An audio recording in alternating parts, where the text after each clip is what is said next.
The Ancestral Gallery occupied a historic building in the cultural heart of Luanda, a colonial architectural gem restored with the same care devoted to a masterpiece. In that controlled universe of beauty and value, Amara Domingos reigned supreme as assistant curator, moving through the halls with the confidence of someone who knows her territory. At 32, Amara had built her career with relentless determination, overcoming her humble origins in the Sambizanga neighborhood. Having graduated with honors in art history from the University of Lisbon, she erased any trace of her modest past, adopting a refined accent and elegant manners.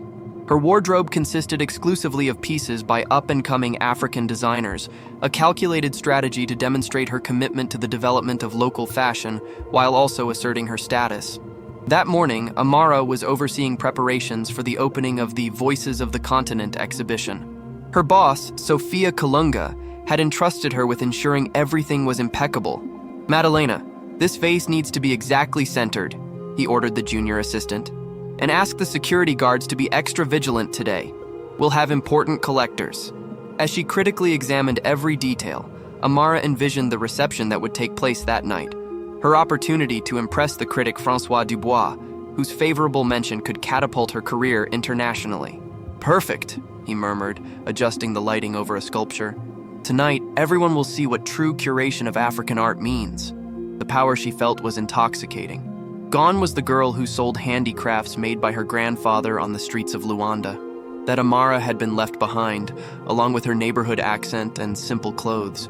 The Amara of today belonged to a different world, a world won through sacrifice and, above all, through her ability to reinvent herself. The man entered the gallery without attracting attention.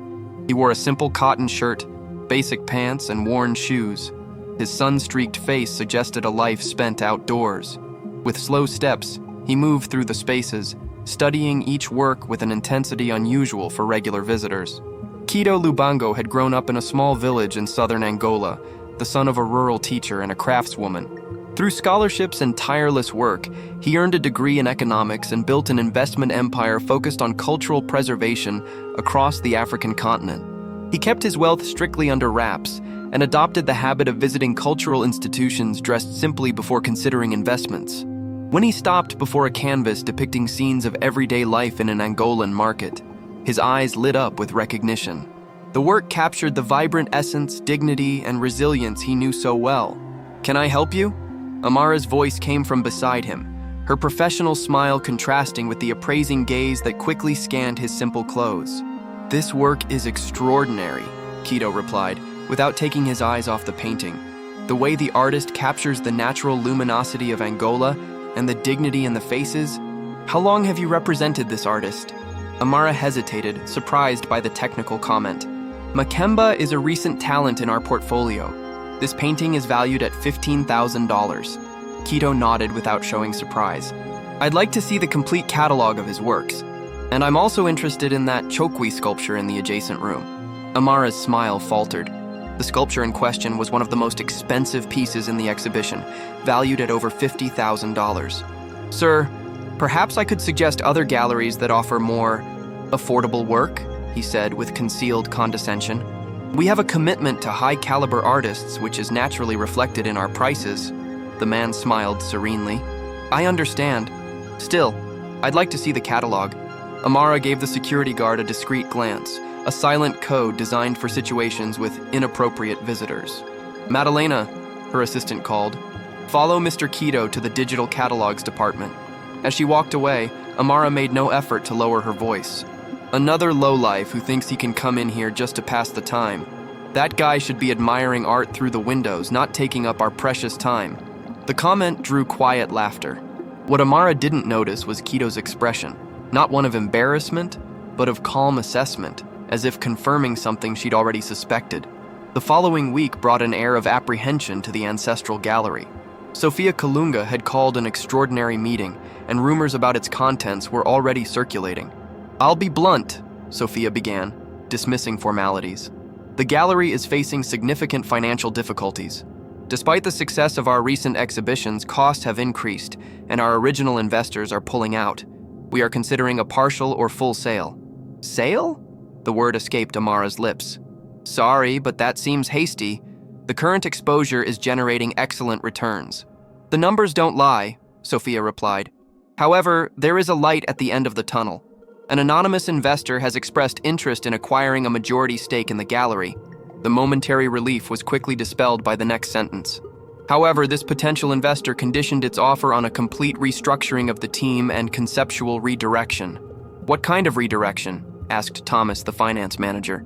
Sophia hesitated. He thinks we've strayed from our original mission. When I founded this space 15 years ago, the goal was to create a platform for local artists, especially from underprivileged communities. A necessary and profitable adaptation, Amara interrupted.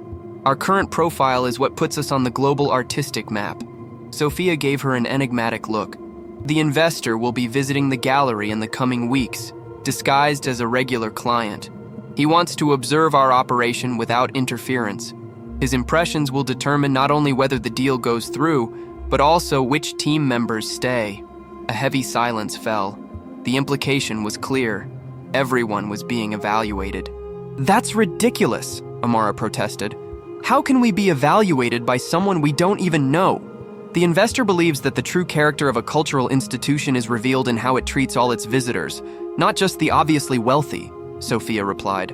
And Amara, your behavior will be particularly watched. When the others left, Sophia called her to stay. Amara, you are extremely talented. Your eye for art is exceptional, but your treatment of visitors you deem inferior. That concerns me. Sophia, I'm just maintaining gallery standards. Not all visitors are potential buyers. And who decides that based solely on appearance? Sophia asked softly.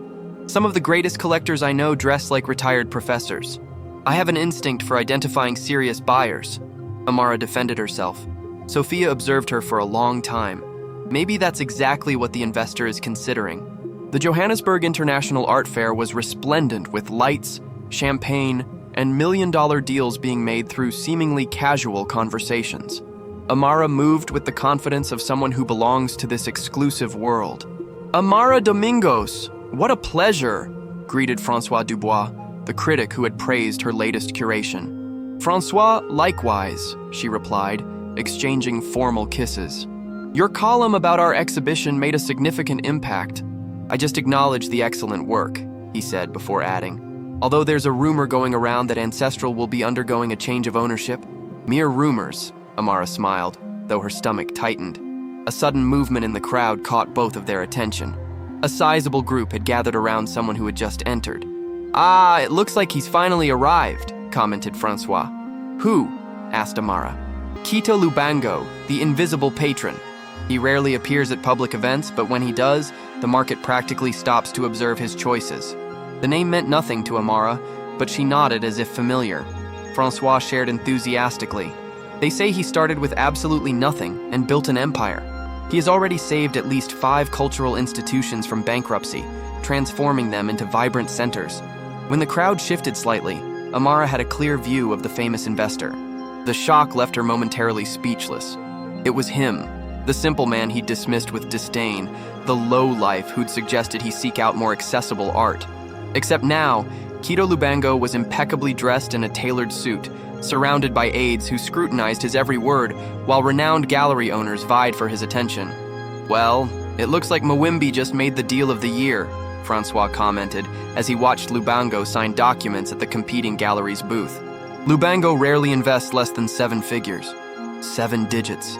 The number echoed in Amara's mind, amplifying the gravity of her mistake. This man could have saved the Ancestral Gallery with a simple gesture. The same man she had treated as an intruder. Impulsively, he tried to approach, but 2 assistants immediately blocked his path. From his spot in the crowd, he watched helplessly as Quito proceeded methodically through the fair, acquiring works for astronomical sums without ever looking in his direction. Amara remained motionless, feeling for the first time the bitter taste of professional regret. Not only had she driven away a millionaire investor, but now she understood. Quito Lubango was, without a doubt, the mysterious person interested in Galleria Ancestral. Art Beyond Appearances, the title of the new exhibition Sophia had assigned to Amara, now seemed like a cruel irony. 2 weeks had passed since the Johannesburg Fair, and the pressure was intensifying daily. Every visitor could be sent from Lubango, every interaction potentially decisive. The exhibition needs to establish a dialogue between traditional and contemporary art, Sophia explained. And you'll be working with an external consultant. Outside consultant? Amara didn't hide her indignation. I know the collection better than anyone. It's not optional, Sophia interrupted with unusual firmness. This exhibition might be our last chance. The man who entered was not who he expected. Dressed with elegant simplicity, he carried a worn leather briefcase. Gray hair framed a face marked by lines that suggested a life rich in experiences. Something about him seemed strangely familiar. Good morning, Mrs. Domingos. I'm Muabi Kasongo, your consultant. His voice was calm and melodious, with an accent from eastern Angola. Welcome, Amara replied mechanically. I've prepared a detailed presentation on the exhibition's concept. Before we see your plans, I'd like to walk through the gallery, see the spaces, feel the energy of the place. Amara suppressed an impatient sigh.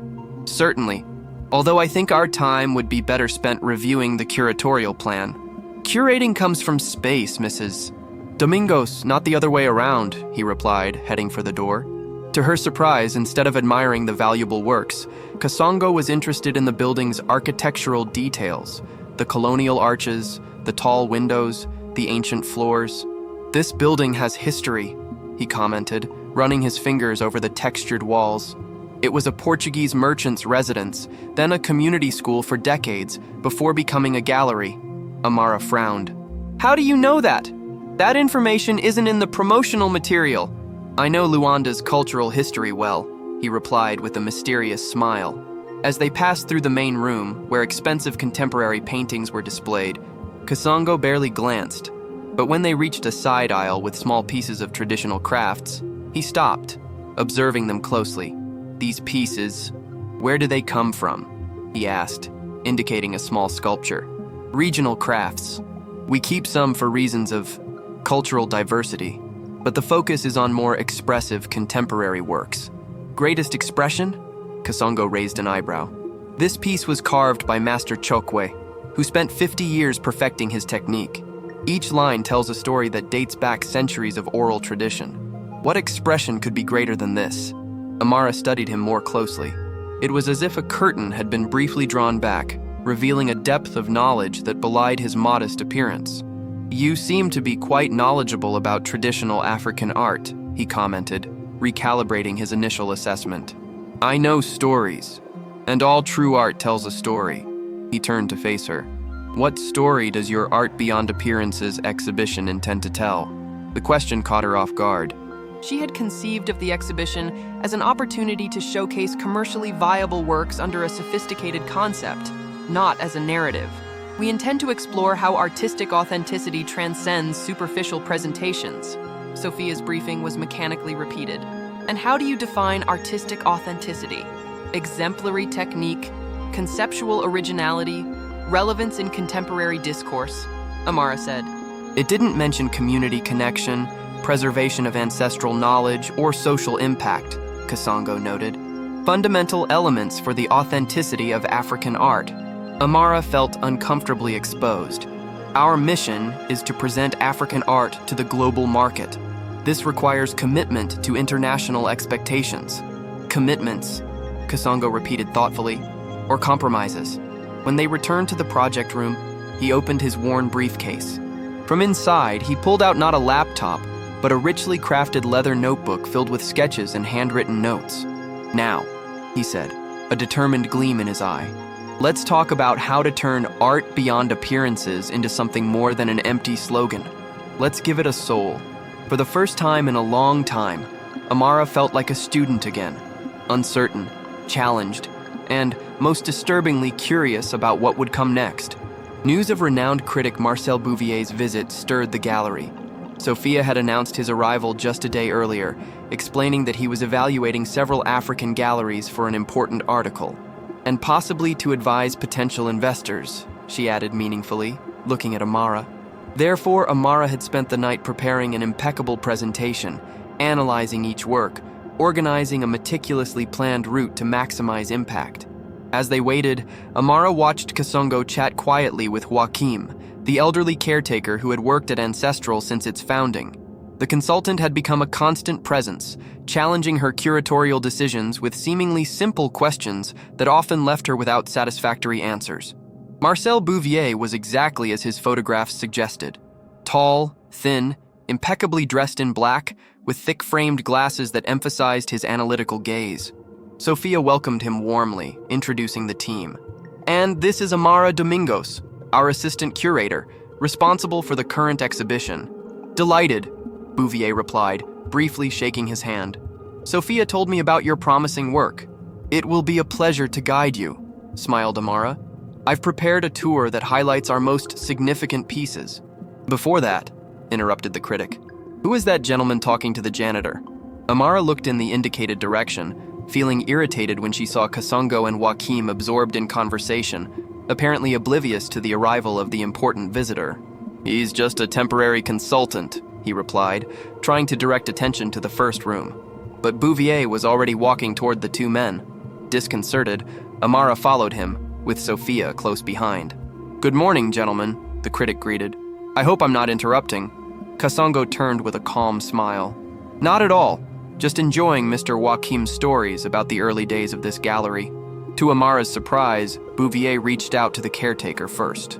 "Marcel Bouvier, I'm very interested in these stories too." "Joachim Muteba, sir. I've been here since it was just Mrs. Sophia's dream." "And this is Moabi Kasongo, our consultant," Amara interjected. Bouvier watched Kasongo with interest. "Kasongo? The name is familiar to me.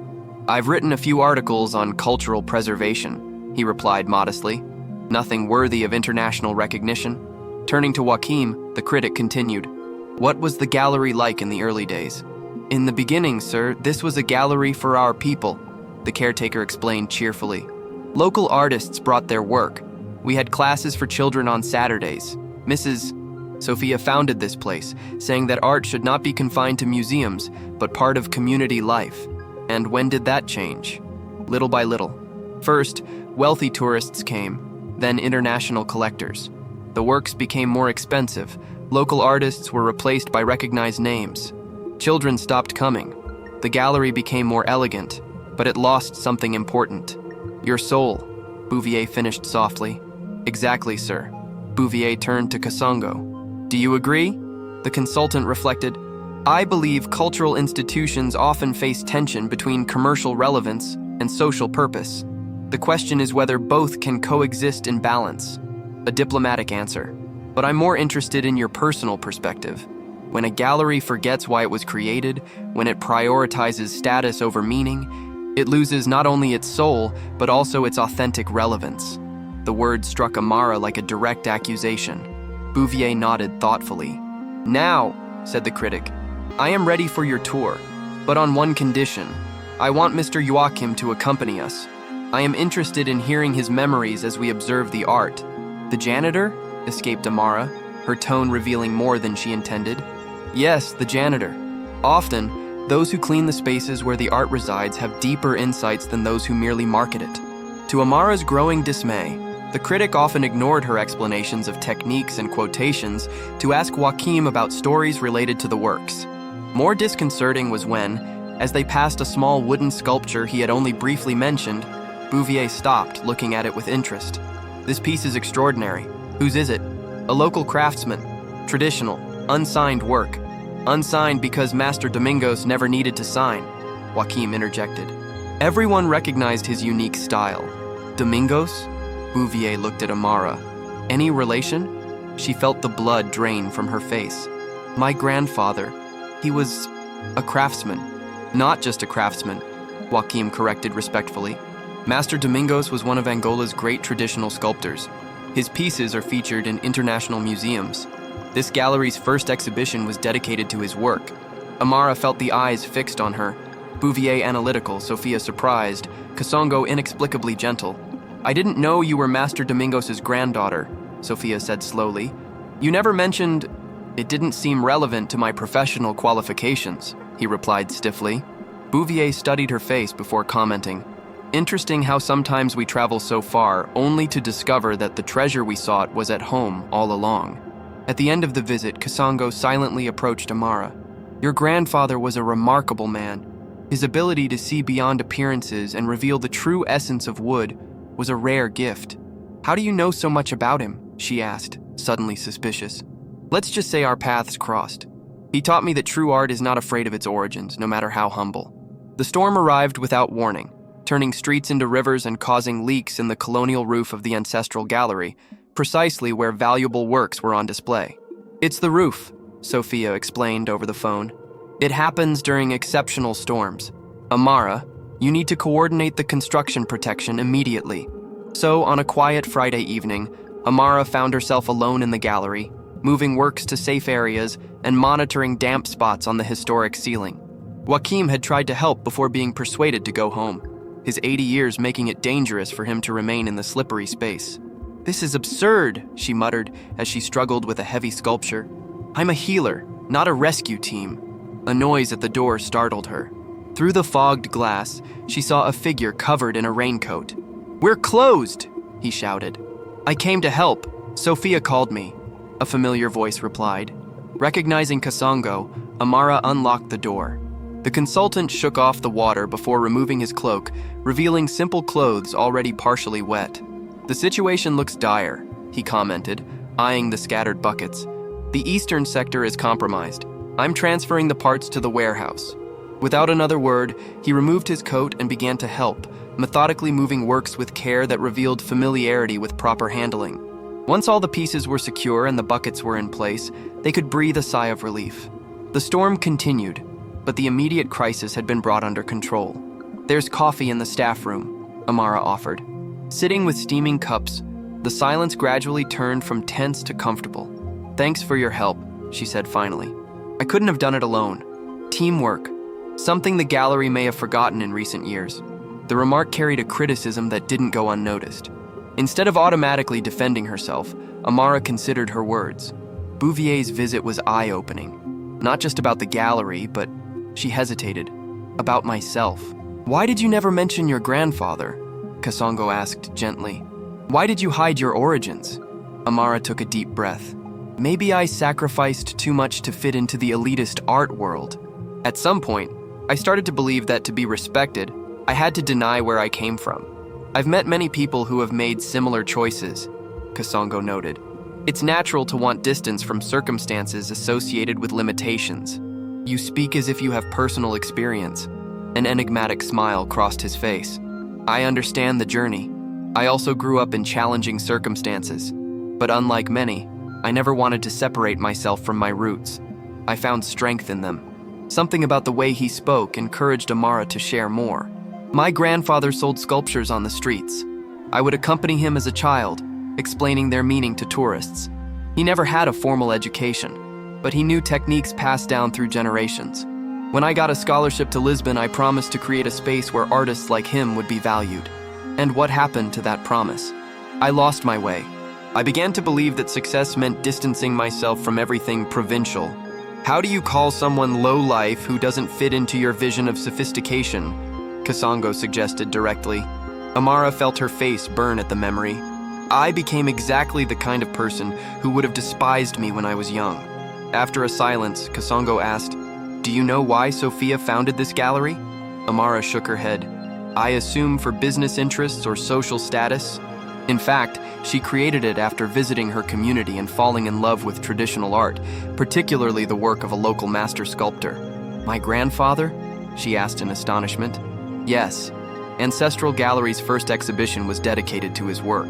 The goal was to bridge the gap between ancestral techniques and contemporary markets, ensuring that artists were fairly compensated and traditions preserved." "How do you know that?" "Because I was there. I was one of the first to support Sophia's vision. Why has the gallery strayed so far from this mission? Financial pressures, gradual compromises that seemed necessary to survive. Small decisions that, over time, completely transformed the identity of the space. Not unlike the choices that shape personal identity. What happened to the local artists originally represented? Some found other, less prestigious spaces. Many disappeared from the formal art scene. Your grandfather was one of the few who maintained his practice to the end, refusing to compromise his vision." Unexpected tears welled up in Amara's eyes. She had been so busy building her career that she had barely been present during her grandfather's final years. "There is still time," Kasongo said softly. "Not to change the past, but to redirect the future. Use your position to give voice to those who have been silenced." The idea began to form, not just an exhibition, but a reconciliation, a return to the gallery's original mission, and simultaneously, to its own origins. The revelation about the ancestral gallery's origins deeply disturbed Amara. In the following days, she delved into the archives, dusty documents and albums stored in rarely opened cabinets in the basement. What he discovered confirmed everything. Yellowed photographs showed the gallery's opening. A younger, radiant Sophia, surrounded by local artists. Among them, her grandfather, Mestre Domingos, proudly standing next to an impressive sculpture. More surprising was finding the original manifesto printed on textured paper. Ancestral Gallery was born from the recognition that true art does not exist in a vacuum, but emerges from living communities and ongoing cultural traditions. We are committed to being a bridge between traditional master craftsmen and the contemporary market, ensuring the preservation of ancestral techniques and fair remuneration for artists. Discovering our ghosts? Sophia's voice startled her. The owner was watching her with a complex expression. "Why didn't you ever tell me about this?" Amara asked. "About the original mission? About my grandfather being instrumental in the founding?" Sophia sighed. "At first I thought you knew. Then I realized you were deliberately distancing yourself from those roots. I didn't feel I had the right to expose something you clearly wanted to keep buried. And the gallery? Why has it strayed so far from its founding principles? Money, prestige, survival. Gradually, we began to include more commercial contemporary artists. Prices rose, we attracted international attention, and before we knew it, we had become exactly the kind of elitist gallery we swore we would never be." Amara recognized the parallel with her own journey. Small, daily decisions to hide her accent, avoid mentioning her grandfather, adopt artificial mannerisms. What happened to the original artists? Your grandfather was one of the last to leave. He refused to compromise his art to meet new commercial guidelines. Sophia handed him an envelope. Quito Lubango's official proposal arrived today. With trembling hands, Amara examined the document. The conditions included a return to the original cultural mission and a significant restructuring of the curatorial team. "He's going to fire me," she concluded, surprising herself with how resigned she sounded. "Not necessarily. Lubango values genuine transformation. Why would he care so much about this gallery specifically?" Sophia hesitated before answering. "Quito Lubango grew up in the same community as you. He knew your grandfather. It was Master Domingos who introduced young Quito to the world of art, letting him observe his process when no one believed the poor, illiterate boy." The information hit Amara like a physical blow. The insult she had directed took on an even more painful dimension. She had belittled someone connected to her own roots, someone who had valued her grandfather when she herself had chosen to distance herself from him. "How could I have been so blind?" she murmured. "We all were," Sophia replied softly. "We created a bubble of elitism so impenetrable that we forgot why we're in this business."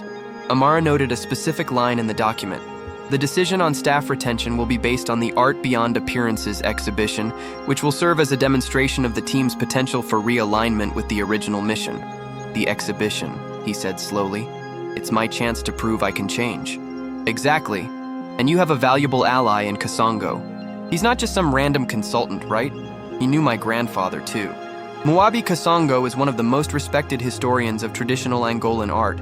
He has documented techniques in communities that most curators don't even know exist. It was he who suggested to Lubango that he give the gallery, and you, a chance for redemption." "What should I do?" he asked with unusual humility. "Start by talking to someone who can help you reconnect with your roots," Sophia suggested. "Your grandmother still lives in the community, doesn't she? Maybe it's time for a visit." Sambizanga hadn't changed much. Or perhaps it was his eyes that now saw the neighborhood differently. The narrow streets throbbed with life. Children playing makeshift soccer, vendors hawking wares, music emanating from small workshops where artisans worked. Her grandmother Nimi's house stood out, not for its ostentation, but for the exuberance of the garden that surrounded it, full of medicinal plants and colorful flowers. The door opened before she could even knock. At 77, Nimi remained an imposing presence. erect with sharp eyes and strong hands that had spent decades weaving intricately decorated baskets. "She's finally here," he said in Kimbundu, a language Amara hadn't heard in years. "The city's princess has come to visit the commoners." Despite the ironic tone, there was a restrained smile, and when Amara approached with a bag of mangoes, Nimi pulled her into a hug that smelled of herbs and freshly woven straw. The interior was as Amara remembered it, simple, impeccably clean, with walls decorated with traditional masks and portraits. In the center of the room, a low table displayed baskets in various stages of completion, and on a special shelf, small sculptures by her grandfather. "Sit," Nimi commanded. "I'll prepare some mango leaf tea, good for cleansing impurities from the soul." While waiting, Amara studied photos on the walls. Many were of herself. A smiling child holding a sculpture, a teenager in a school uniform, a young woman recently graduated with a diploma from Lisbon. The visual evolution of her cultural alienation was documented. "Your grandfather said you were like him," Nimi commented, returning with steaming cups. "Stubborn as a mule, but with eyes that see beyond the surface." "He said that? I came because I discovered something, Grandma."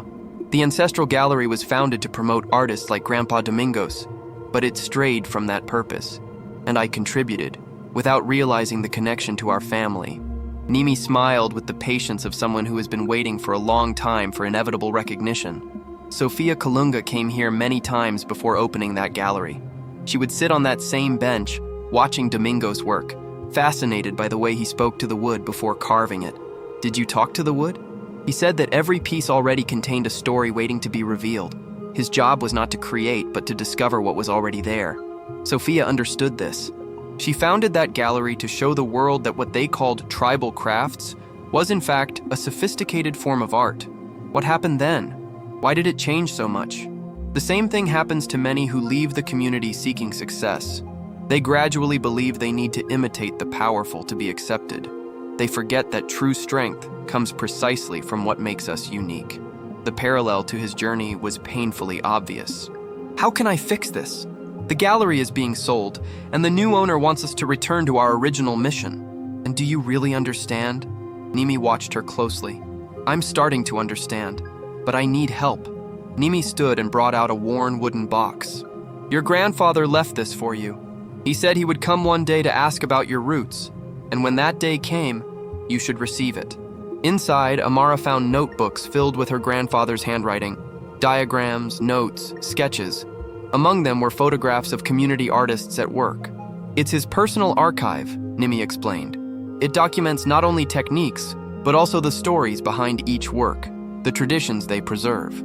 Domingo said that without history, a sculpture is just a pretty object. With history, it becomes a vessel of ancestral knowledge. Leafing through the notebooks, Amara recognized depth of thought and intellectual rigor, as sophisticated as academic texts studied in Lisbon, albeit in accessible language. One name stood out, Quito Lubango, identified as a promising young apprentice mentored by Master Domingos. Grandma, was he Grandpa's apprentice? For a few years, a determined, intelligent boy, but too poor for formal education. Domingos saw something in him, a capacity to value tradition and innovation. He taught him not only techniques, but the philosophy behind the art. While she had used education to distance herself from her origins, Lubango had transformed hers into a tool for cultural preservation. What about the other artists in the community? What happened when the gallery changed focus? Some continue to create in small workshops. Others have given up, unable to support families. Jaime, Teresa's son, a ceramist, he works as a night security guard, but he still creates pieces on weekends. Night security guard? Where does he work? Nimi laughed. The greatest irony. He works in your precious ancestral gallery. He guards walls that wouldn't display your art. Amara knew Jaime only as a quiet employee she barely glanced at. She had never considered him an artist. "I need to see his work," he decided, and the other artists too. Guided by her grandmother, Amara visited workshops hidden in alleys, makeshift spaces in backyards, and small cooperatives. At each stop, she encountered not only impressive techniques, but also stories of cultural resistance, of preserving ancestral knowledge, of adapting to available materials. More impressive was how she was received, not as a sophisticated curator, but as the granddaughter of Mestre Domingos, an identity that opened doors more quickly than academic credentials. By the end of the day, I had documented the work of 17 artists, including extraordinary ceramics by Jaime, whose combination of traditional patterns with contemporary forms any gallery would consider groundbreaking. "So," Nimi asked, "what did you learn today?" "That I've been looking in all the wrong places. That the most authentic and powerful art isn't necessarily in elite galleries, but in the hands of those who create from living traditions and real experiences." The next morning, Amara arrived at the gallery unusually early. Sophia hadn't arrived yet. Only Joaquim was polishing glass panels. "Good morning, Joaquim," he greeted with a cordiality that clearly surprised him. "Miss Amara, you look different today. I visited my roots yesterday. By the way, did you know my grandfather, Mestre Domingos? I saw photographs of the inauguration." The caretaker's face lit up. "Of course I did. An extraordinary man with hands blessed by his ancestors. I need your help with something important. And I also need to speak to Jaime, the night security guard." "Jaime? I hear you're a talented artist." "Exactly. Could you ask me to come in early today? I need to talk about your art, not your security work." When Sophia arrived, she found Amara bustling about in the project room. Walls covered with photographs and notes, ceramics with intricate geometric patterns on the table. "What is all this?" "The Real Art Beyond Appearances exhibition," she replied enthusiastically. "I have a proposal that may seem radical, but I believe it's our best chance, not only to impress Lubango, but to return to the gallery's original mission." For an hour, he presented his vision, an exhibition that would bring together established artists with traditional masters and emerging talent from the communities, creating a dialogue that would cross artificial distinctions between fine art and craft. "The core would be a retrospective tribute to my grandfather's work," he explained. "Not only because of his personal connection to me, but because his approach exemplifies the bridge between tradition and innovation that the gallery originally championed." "It's ambitious," Sophia commented, "and risky. Our usual collectors might not appreciate unknown artists. But that's exactly what Lubango is looking for, a return to its purpose as an incubator for local talent. Furthermore, high-end collectors are increasingly interested in authenticity and cultural provenance, not just established names." Sophia reflected for a long time. "If we fail, we will lose not only the gallery, but also credibility with these artists. We will be repeating a cycle of disappointment. And if we succeed, we will reignite the purpose that created this space," Amara argued. "I don't suggest abandoning the current model entirely, but expanding our vision to include voices that have been systematically silenced." Finally, Sophia nodded. "Make it happen. But Amara, this time the commitment needs to be genuine and lasting, not just a show to impress an investor." "I understand completely. This time I'm committed not only professionally, but personally. I finally understand that I can't separate who I am from where I came from." The phone interrupted. It was Kasongo. "I heard about your visit to Sambazanga yesterday. Your grandmother is extraordinary." "Yes, she is. And it seems like you know half of Angola. Just the interesting parts," he replied good-naturedly.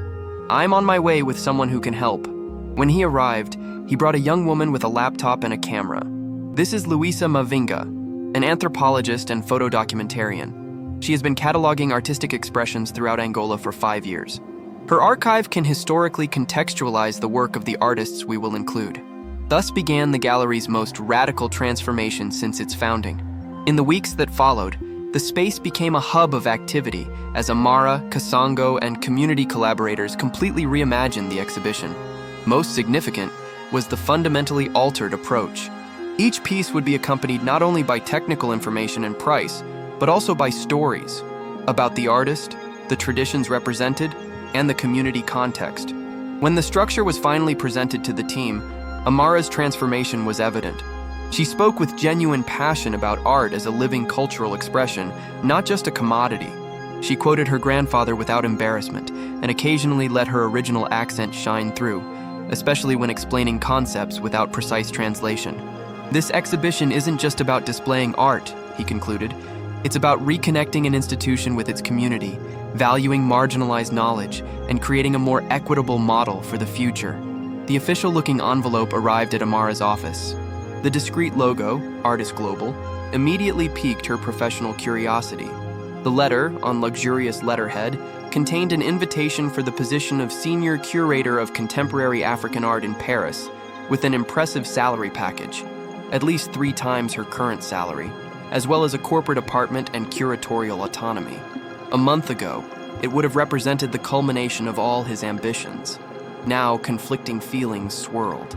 The opportunity arrived just as he had rediscovered connections with his community, just as he finally understood the value of his cultural heritage. One specific detail stood out: absolute discretion, considering the current circumstances of the ancestral gallery. The implication was clear. They were trying to extract her from institutional vulnerability. Kasongo entered after a quick knock, carrying photographs from the gallery's first exhibitions. Noticing his expression, he asked if something had happened. Amara showed the letter. A job offer. Paris. Exactly the kind of opportunity I always thought I wanted. What matters is what you think, he replied calmly after reading. That's impressive for someone with your ambitions. My ambitions are changing, he admitted. A few weeks ago, I would have accepted without hesitation. Now you find yourself torn between a bright future in a distant shop window and one rooted in something deeper but less glamorous, Kasongo added. Paris would represent prestige, visibility, and resources that don't exist here. It could impact the international art scene. What would be your focus there? He asked. Contemporary African art, identifying emerging talents for the European market. How would you identify them, living in Paris? I would travel regularly, maintain local contacts.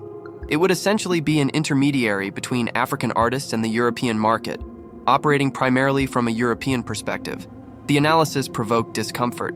Put that way, the position sounded strangely familiar. Not evolution, but a return to the same colonial paradigm he had begun to question. There is another consideration, Kasongo added. The letter mentions discretion considering the gallery's circumstances. It appears they are aware of the possible acquisition.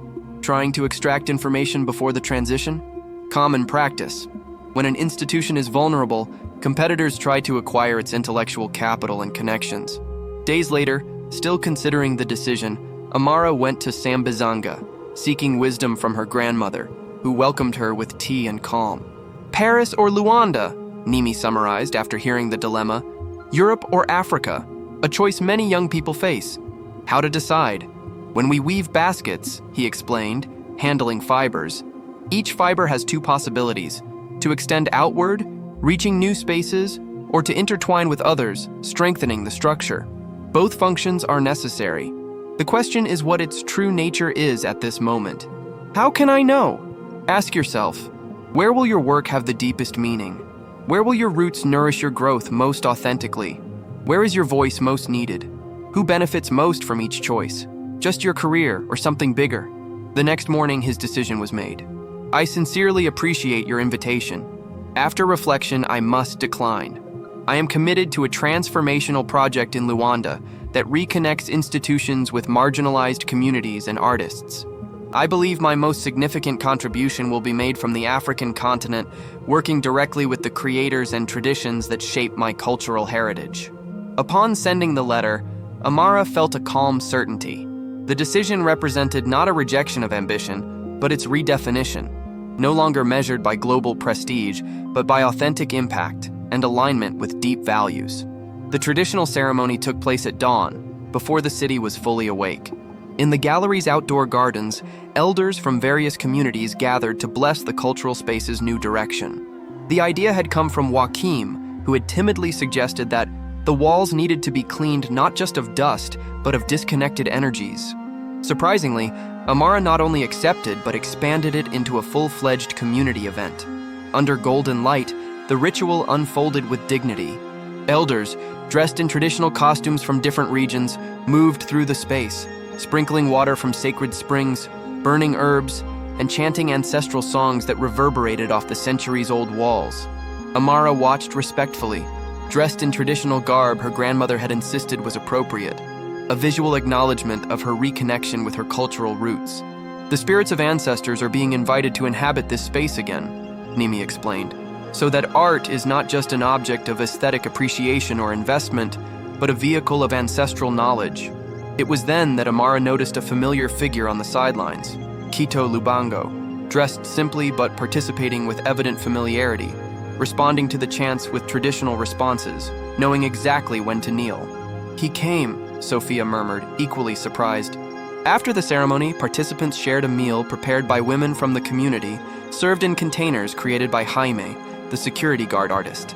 Amara hesitated before approaching Lubango, who was speaking to an elder in the local dialect. "Mr. Lubango, it is an honor to have you with us." "Miss Domingos, the honor is mine. It's been a long time since I've witnessed a ceremony conducted with such respect for ancestral protocols. I must thank my grandmother and Joaquim for their guidance. My knowledge of these traditions is still," he hesitated, "a work in progress. Reconnecting with cultural roots is an ongoing journey, not a destination. What matters is the sincerity of intention." The elder addressed her. "So, you are Master Domingos' granddaughter? He would be proud to see you finally honoring the path he helped open. Did you know my grandfather? We worked together preserving techniques that young people abandoned. Your grandfather used to say that knowledge not shared is knowledge lost. A lesson I'm rediscovering," he replied sincerely. When the elder walked away, Lubango asked, "Is the exhibition progressing well? We're completely redefining the concept. Not just about deceptive appearances, but exploring how authentic art transcends artificial categories and reconnects communities with cultural heritage. Ambitious. And personally significant to you, I see." "Yes. I discovered how far I had strayed from my roots in my quest for professional acceptance, including times when I treated people with disdain based on superficial appearances." Lubango nodded, neither confirming nor denying the reference to his initial treatment. Genuine transformation often begins with honest recognition. The gallery is also transforming. We are inviting artists from the community who have never had formal platforms, creating bridges between tradition and innovation, as was the original intention before commercial considerations overshadowed the cultural purpose. Exactly. We try to balance financial sustainability with authentic cultural relevance. Do you know why I visit galleries in disguise before investing? To assess how they treat ordinary visitors? To see beyond the facade presented to investors? Partially, but mainly to determine whether an institution still possesses a soul, that intangible quality that transcends commercial transactions and connects art to meaningful human purpose. What about the ancestral gallery? Do you believe our souls can be restored? Lubango smiled enigmatically. The ceremony was a good start. The exhibition will be a more definitive test. The school bus stopped in front of the gallery, clashing with the architectural elegance. Children in simple uniforms emerged under the supervision of two teachers, their curious gazes taking in an environment clearly far removed from their everyday reality. The visit had been organized by Kasongo, part of a pilot program to reconnect the gallery with public schools. "Art isn't just for those who can afford it," he explained during planning. "It's a fundamental cultural right, particularly for children whose narratives are excluded from institutional spaces." Amara, initially hesitant about the timing, just 2 weeks before the opening, had agreed after reflection. If the gallery was to return to its original purpose as a bridge between art and community, educational interactions could not be treated as distractions. Thomas, the finance manager, approached discreetly. "I don't think this is the ideal time for this. Community activity. The staff is overwhelmed with preparations, and frankly, these children hardly represent potential buyers." "On the contrary," Amara replied with surprising firmness, "this is exactly the right time. We are reshaping our identity, and that includes recognizing that value is not measured just by sales, but by cultural impact." Sophia approved of this. It was her idea. He lied diplomatically. "And I'd like you to participate. It would be valuable to have your perspective on balancing educational mission with financial sustainability." The children watched the space with a mixture of intimidation and curiosity. Amara noticed how they kept their hands in their pockets, afraid of touching anything valuable, their bodies tense, aware of being where they wouldn't normally be welcome. "Good morning, everyone," he began warmly, kneeling down to the younger one's level. "My name is Amara, and I'm glad you're visiting our gallery." A girl with braids timidly raised her hand. "Can we touch things? My mom said breaking art costs more than our house." Excellent question. Some works cannot be touched for preservation, but we have prepared a special section where you not only can, but should touch, feel textures, and understand how they are made. Art is not just for the eyes. Faces lit up, initial tension dissolving into excitement. The tour continued with Amara guiding the group through carefully selected works. starting with traditional sculptures that told familiar stories, gradually introducing more abstract pieces, always contextualizing them in understandable terms. This sculpture was created by my grandfather, he explained, pausing before a piece depicting figures emerging from a common trunk. He believed that art was like telling stories with your hands. Each figure represents a generation, all connected by the same root. "Was your grandfather famous?" asked a boy with big glasses. "It depends on what famous means. People in European museums eventually recognized his work, but he was already respected in our community long before. Different types of recognition, both valuable." That's when she noticed Quito Lubango discreetly observing the group, dressed in simple attire, similar to her first visit. Their eyes met briefly, but she continued naturally. In the interactive section, the energy was completely transformed. Various materials were arranged on low tables, along with examples of traditional techniques. "Today, you are not just visitors, but creators," he announced. "Each of you will choose materials to explore. Artists from the community will guide you, but there are no hard and fast rules or correct outcomes. Art is personal expression within a larger cultural conversation." The creative chaos that ensued was simultaneously alarming to employees accustomed to pristine and revitalizing order. Children collaborated, consulted with community artists, and experimented freely without fear of judgment. Thomas, initially a reluctant observer, was gradually drawn to the table where the group was trying to calculate how many beads would be needed to replicate the traditional pattern. "If we use geometric progression," he explained as Amara passed. While he was supervising, he noticed that Lubango had approached discreetly. "Impressive. You naturally connect with them. It's easier when I'm not trying to be someone I'm not. For years, I suppressed my spontaneity by trying to appear sophisticated. It's exhausting and, ironically, less effective. Authenticity rarely requires constant effort. It is the artificial that demands perpetual maintenance." The conversation was interrupted when a teacher approached anxiously. "Sorry, but the bus has to leave in 30 minutes. Should the kids start cleaning up?" "Absolutely not," Thomas interjected surprisingly. "I've already arranged food. A simple catering service will be served right here." At Amara's surprised look, he added defensively, "It would be counterproductive to interrupt the creative process prematurely." The girl with braids approached timidly, holding a small clay sculpture. "Ms. Amara? I made this for the gallery. It's a girl looking at art for the first time." He held out the piece with pride mixed with nervousness. Amara accepted the offer with deserved seriousness. The simple figure possessed surprising expressiveness, arms outstretched in a gesture of wonder, face turned up in admiration. "It's extraordinary, Luisa. It perfectly captures the thrill of discovering art. Would you like to include it in our official exhibition?" The girl's eyes widened. "At the real exhibition, with important artists?" "Absolutely. Art is not defined by who creates it, but by what it expresses. And your piece expresses something profoundly true." Lubango calmly commented, "Remarkable how genuine recognition catalyzes latent potential. This girl will remember this moment for the rest of her life." "How did you remember when my grandfather allowed you to observe his creative process?" Amara asked directly.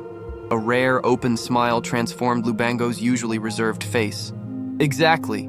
Master Domingos was the first to treat me not as the poor boy, but as someone capable of understanding and contributing to valuable cultural traditions. I deeply regret not having honored that legacy at our first meeting. Circles complete themselves in unexpected ways.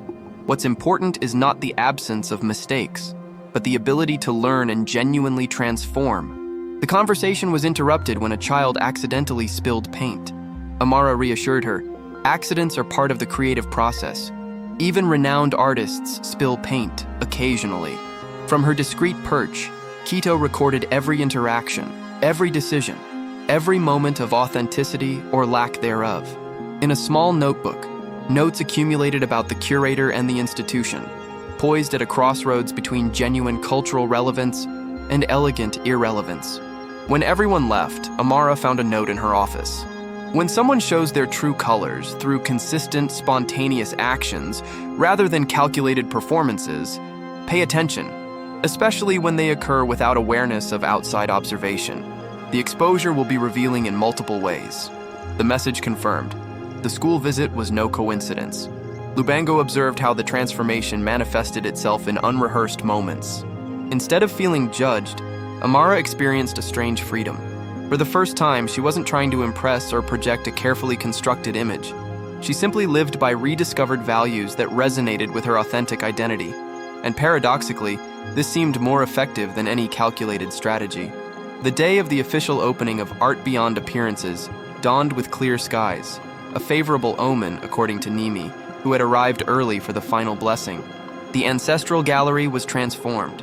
Previously minimalist spaces pulsated with color and a layout that challenged traditional hierarchies. Works by established masters interacted with emerging community creations. Valuable pieces were contextualized with photographs and narratives about cultural connections. Each work was accompanied not only by technical information, but also by personal stories about the artists and their cultural significance. The central section, dominated by a retrospective of Mestre Domingos's work, formed the conceptual and emotional heart of the exhibition. The sculptures were presented as vessels of ancestral knowledge, accompanied by excerpts from personal notebooks and historical photographs. Amara, in a contemporary outfit created by an Angolan designer that combined traditional elements with modern lines, oversaw final adjustments with surprising calm. Over the next few hours, the gallery filled with an intentionally diverse mix. Traditional collectors and established market figures, but also community leaders, artists from peripheral neighborhoods, public school students, and elders who rarely visited formal institutions. The deliberate mixing initially created discomfort, with the elite unaccustomed to sharing space equally with marginalized communities. Gradually, however, art itself acted as a mediator, creating connections that transcended social divisions. "Impressive," commented François Dubois, approaching with a glass of champagne. "You've not only curated art, but also a transformative social experience. This challenges fundamental conventions of the contemporary art world." "It's more of a return than a revolution," Amara replied. "We're simply reconnecting with the original purpose of this institution." Quito Lubango arrived discreetly, formally dressed, accompanied by assistants. Sophia led him to the central area, while Amara watched his reactions closely from a distance. His normally reserved expression gradually changed, especially in the section dedicated to Mestre Domingos. There, he paused for a long time, studying each piece, occasionally closing his eyes as if absorbing personal memories. Sophia began with a brief speech about the gallery's history, acknowledging how it had strayed from its original mission and expressing gratitude for the opportunity to realign. She formally introduced Quito Lubango as the new majority owner. "True art transcends superficial appearances," he began. "This applies not only to the works, but to the institutions that house them and the people who curate them. When I began considering investing in Galleria Ancestral, I was concerned about it straying from its original purpose. Like many institutions globally, it had prioritized commercial status at the expense of local cultural relevance. Before committing resources, I needed to determine whether the erosion was superficial or fundamental. So I adopted my usual methodology, observing not how people behave when they know they are being evaluated, but how they treat those considered to be without status." His gaze moved to Amara, who maintained direct eye contact. "My first visit was revelatory. I was identified as someone who did not belong to the exclusive world of the art elite, a lowlife who should admire art through windows." A murmur ran through the audience as Amara felt heat creep up her neck. This experience almost convinced me to look for another institution. However, something made me pause, perhaps memories of what this space originally represented. I decided to look more closely, and what I discovered was extraordinary. Not just the possibility of institutional change, but genuine transformation in key individuals. Particularly remarkable was that someone initially defined by elitism gradually reconnected with deep roots, rediscovering authentic purpose and using privileged position to create bridges between separate worlds. Again, his gaze met Amara's, this time with an expression that suggested recognition, not condemnation. The exhibition represents not only a strategic regrouping to attract investment, but a fundamental transformation in the understanding of the role of cultural institutions in complex societies. What we see is art presented not as a decontextualized commodity, but as a living expression of cultural identities, the preservation of ancestral knowledge, and a platform for marginalized voices. Therefore, I assume majority ownership with a commitment to supporting a return to our original mission as an incubator of local talent, a preserver of traditions, and a bridge between communities. To implement our vision, I am creating 2 departments: cultural preservation, led by Kasongo, and most significantly, community arts, with a specific mission to identify and promote talent from underrepresented communities. To lead this critical department, I appoint Amara Domingos, whose recent journey demonstrates precisely the transformation and reconnection with authentic purpose that we hope to facilitate on an institutional scale. Surprisingly enthusiastic applause followed. Amara remained motionless, processing the meaning, not a humiliating dismissal, but an opportunity to redefine her contribution in line with rediscovered values. "I accept with deep gratitude," he replied as he joined Lubango on stage, "not only as a professional opportunity, but as a privilege to honor the legacy of my grandfather, whose work exemplified the integration of artistic excellence, cultural relevance, and community purpose. And I owe a special thanks to Mr. Lubango, not only for the opportunity, but for demonstrating that judgments based on appearances, like my initial inexcusable treatment, can be transcended by a deeper understanding of authentic value." The public admission drew surprised murmurs followed by applause for his honesty. Lubango nodded, a rare, genuine smile lighting up his usually reserved face.